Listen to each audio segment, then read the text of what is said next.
एक आईएएस अधिकारी नाम धीमान चकमा, जिसने यूपीएससी का सपना पूरा किया, समाज की सेवा करने की बातें की और पहली ही पोस्टिंग में 10 लाख रुपए की रिश्वत लेते हुए पकड़ा गया। उसके घर से लाखों रुपए नकद भी बरामद हुए।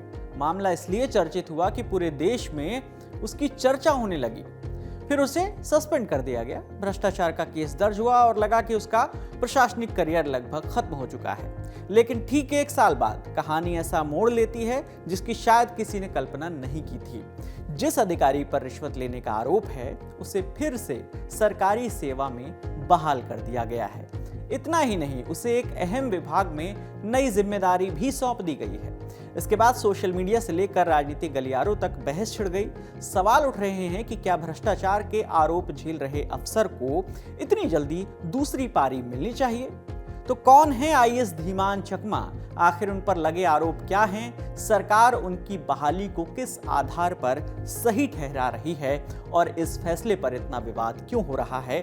पूरी कहानी आपको सिलसिलेवार तरीके से समझाते हैं। तारीख 8 जून 2025, जगह ओडिशा का कालाहांडी जिला। यहां धर्मगढ़ सब डिवीजन में तैनात डिप्टी कलेक्टर धीमान चकमा को ओडिशा की विजिलेंस की टीम कथित तौर पर 10 लाख रुपए की रिश्वत लेते हुए गिरफ्तार करती है। आरोप था कि एक स्थानीय व्यापारी से किसी प्रशासनिक काम के बदले रिश्वत की मांग की गई थी। शिकायत मिलने के बाद विजिलेंस विभाग ने जाल बिछाया और ये कार्रवाई की। इसके बाद अधिकारियों ने धीमान चकमा के सरकारी आवास की भी तलाशी ली। विजिलेंस विभाग का दावा था कि तलाशी के दौरान करीब 47 लाख रुपए नकद बरामद हुए। मामले ने तुरंत सुर्खियां बटोर ली। वजह सिर्फ रिश्वत का आरोप नहीं था, बल्कि ये भी था कि धीमान चकमा एक युवा आईएएस अधिकारी थे और बतौर आईएएस उनकी ये पहली पोस्टिंग थी। मामला सामने आने के बाद उन्हें सस्पेंड कर दिया गया। भ्रष्टाचार निवारण कानून के तहत केस दर्ज हुआ और जांच शुरू कर दी गई। इसके बाद लंबे समय तक मामला कोर्ट और विभागीय जांच के दायरे में बना रहा, लेकिन अब कहानी में नया मोड़ आ गया है।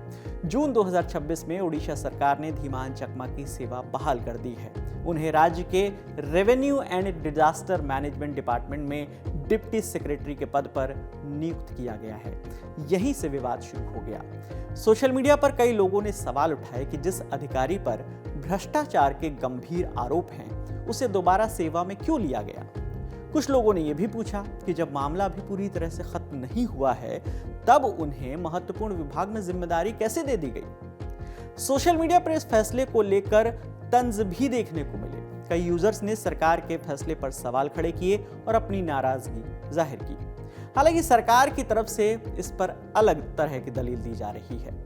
मीडिया रिपोर्ट्स के मुताबिक अधिकारियों का कहना है कि धीमान चकमा की बहाली किसी क्लीन चिट के आधार पर नहीं हुई है, बल्कि लंबे समय तक सस्पेंशन की स्थिति को लेकर बने सेवा नियमों के तहत यह फैसला लिया गया है।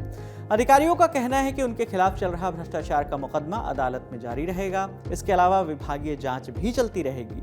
यानी सेवा बहाल होने का मतलब ये नहीं है कि उन्हें आरोपों से मुक्त कर दिया गया है, ऐसा दावा है। सरकार का यह भी कहना है कि अंतिम फैसला अदालत और विभागीय जांच के नतीजों के आधार पर ही होगा और अगर आरोप साबित होते हैं तो आगे की कार्रवाई भी उसी के मुताबिक की जाएगी।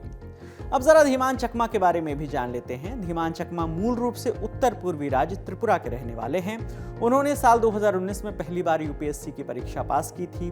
उस समय उनकी 722वीं रैंक आई थी, जिसके आधार पर उनका चयन इंडियन फॉरेस्ट सर्विस यानी आईएफएस में हुआ था। लेकिन उनका लक्ष्य तो आईएएस बनने का था, इसलिए उन्होंने एक बार फिर से तैयारी की और साल 2020 की परीक्षा में बेहतर प्रदर्शन करते हुए 482वीं रैंक हासिल की। इस बार उनका आईएएस बनने का सपना पूरा हो गया। बतौर आईएएस उनकी पहली पोस्टिंग ही धर्मपुर में हुई थी। आईएएस बनने के बाद उन्होंने न्यूज एजेंसी एएनआई को दिए एक इंटरव्यू में कहा था कि वो समाज के लिए काम करना चाहते हैं, खासकर उत्तर पूर्व भारत के विकास और कल्याण के लिए। उन्होंने कहा था कि वो ऐसे तरीके से काम करना चाहेंगे जहां रिसोर्सेज का बेहतर तरीके से इस्तेमाल हो और क्षेत्र में एकता बने। लेकिन रिश्वत मामले में नाम सामने आने के बाद उनके ये पुराने बयान अब चर्चा में आ गए हैं। सोशल मीडिया पर कई लोगों ने चकमा की बातों और उन पर लगे आरोपों के बीच अब उनकी कथनी और करनी पर वो लोग ध्यान दिलाने लगे हैं। फिलहाल स्थिति यह है कि धीमान चकमा फिर से सरकारी सेवा में लौट चुके हैं। हालांकि उनके खिलाफ चल रहे कानूनी और विभागीय मामले अभी समाप्त नहीं हुए हैं। ऐसे में आने वाले समय में अदालत और जांच एजेंसियों के फैसले इस पूरे मामले की दिशा तय करेंगे। अब इस पूरे विवाद पर आपकी क्या राय है? क्या लंबी अवधि के सस्पेंशन के बाद नियमों के तहत बहाली सही है, या फिर भ्रष्टाचार के आरोपों वाले अधिकारियों के मामले में अलग तरह के मानदंड होने चाहिए? कमेंट बॉक्स में आप अपनी राय जरूर रखिएगा। आपके लिए तमाम जानकारी जुटाई है हमारे साथी सचिन ने। वीडियो अच्छा लगा हो तो लाइक करिए, चैनल को सब्सक्राइब करिए अगर नए आए हैं। मेरा नाम विकास वर्मा है। बाकी आप देखते रहिए दी ललन टॉप। शुक्रिया।